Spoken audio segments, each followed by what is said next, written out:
ನನಗಿದೊಂದು ವಿಚಿತ್ರ ಅನುಭವ. ನನಗೆ ಈ ಆಕಾಶವಾಣಿ ಇದೆಯಲ್ಲ, ಅದೊಂದು ವಿಚಿತ್ರ ಪ್ರಪಂಚ, ದೊಡ್ಡ ಪ್ರಪಂಚ. ರೇಡಿಯೋ ಕೇಳಬೇಕಾದ್ರೆ ಧ್ವನಿ ಮೂಲಕನೇ ಕೇಳಬೇಕಲ್ವಾ, ಈ ಬೇರೆ ಕಾಣಿಸೋಲ್ಲ. ಅಲ್ಲಿ ಎಲ್ಲವೂ ಶಬ್ದದಿಂದಾನೇ ಆಗಬೇಕು. ರೇಡಿಯೋ ಕೇಳಿಸೋನಿಗೆ ಎಲ್ಲ ಭಾವನೆಗಳನ್ನು, ಚಿಂತನೆಗಳನ್ನು ಶಬ್ದದ ಮೂಲಕನೇ ಮುಟ್ಟಿಸ್ಬೇಕು. ಈ ರಂಗಭೂಮಿಯಲ್ಲಾದರೆ, ದೂರದರ್ಶನದಲ್ಲಾದರೆ ನೆಟ್ಟರೆ ಕಾಣೋದ್ರಿಂದ ಅವರ ಭಾವನೆಗಳನ್ನು ದೇಹಚರ್ಯೆಯಿಂದ ತಿಳ್ಕೊಬೋದು. ಅದರ ಆಕಾಶವಾಣಿಯಲ್ಲಿ ನಮ್ಮ ಸಂತೋಷ, ದುಃಖ, ತಳಮಳಗಳನ್ನು ಧ್ವನಿ ಮೂಲಕನೇ ತಿಳಿಸ್ಬೇಕಾಗ್ತದೆ. ಅದಕ್ಕೆ ತುಂಬ ಪರಿಶ್ರಮ ಬೇಕಾಗುತ್ತೆ.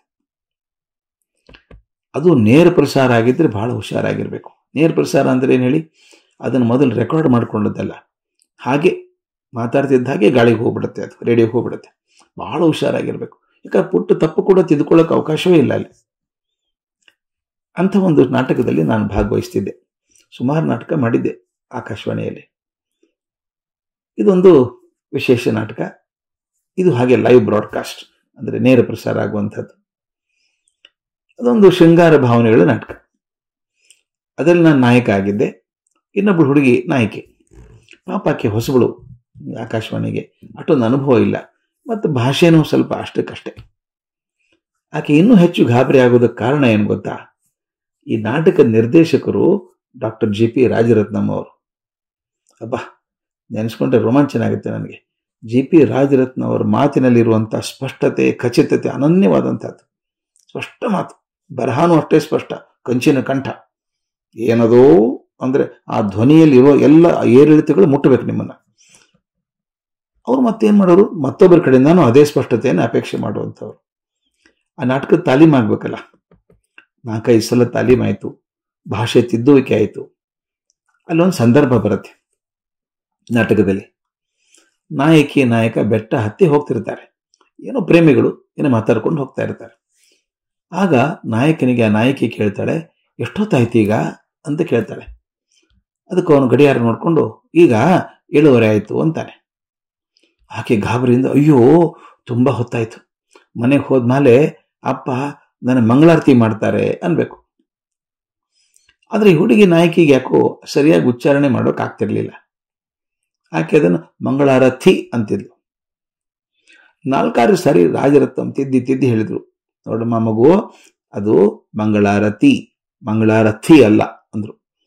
ಕೊನೆಯ ತಾಲೀಮಿತ್ತಲ್ಲ, ತಾಯಿ ನಾಳೆ ಇದು ನೇರ ಪ್ರಸಾರ, ಅಲ್ಲಿ ತಿದ್ದೋದಕ್ಕಾಗೋದಿಲ್ಲ, ಸರಿಯಾಗಿ ಮಂಗಳಾರತಿ ಅನ್ಬೇಕಮ್ಮ, ಮಂಗಳಾರತಿ ಅಲ್ಲ ಅಂತ ಒತ್ತಿ ಹೇಳಿದರು.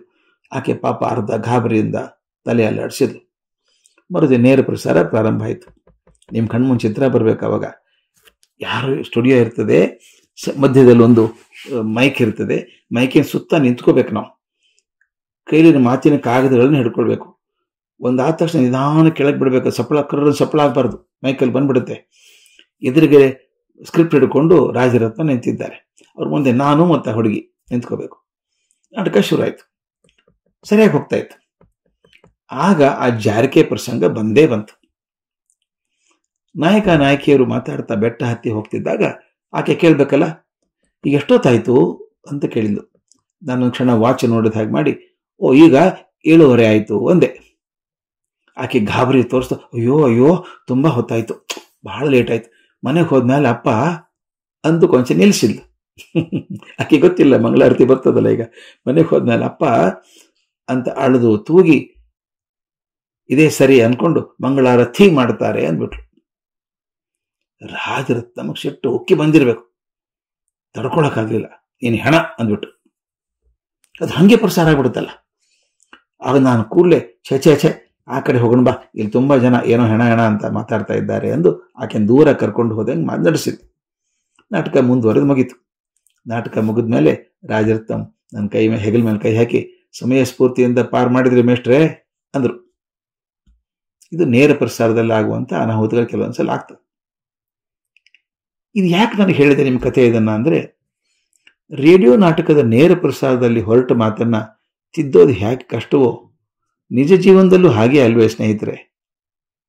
ನಮ್ಮ ನಿಜ ಜೀವನ ನಿತ್ಯದ ನೇರ ಪ್ರಸಾರ. ಮಾತು ಆಡಿದ್ರೆ ಹೋಯ್ತು, ಅದನ್ನು ಬದಲಿಸೋಕೆ, ಸ್ಪಷ್ಟಪಡಿಸೋದಕ್ಕೆ ಎಷ್ಟು ಹೆಣಗಾಡಬೇಕು ಅಂತ.